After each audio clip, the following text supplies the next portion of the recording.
প্রচন্ড রাগের সময়ও কখনো আপনার স্ত্রীকে বাড়ি থেকে বের হয়ে যেতে বলবেন না, কেননা আপনার স্ত্রী আপনার জন্যই নিজের বাড়িকে ত্যাগ করে, নিজের বাপ মাকে ত্যাগ করে আপনার ঘরে এসেছে, আপনার বাড়িটাকে তার বাড়ি বানিয়ে নিয়েছে।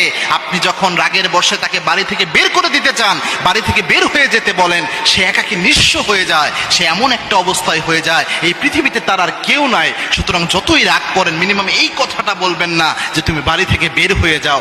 রাগ হোক, অভিমান হোক, নিজেদের মধ্যে প্রবলেম সলভ করার চেষ্টা করেন, তৃতীয় পক্ষের মধ্যে ঢুকাইয়েন না।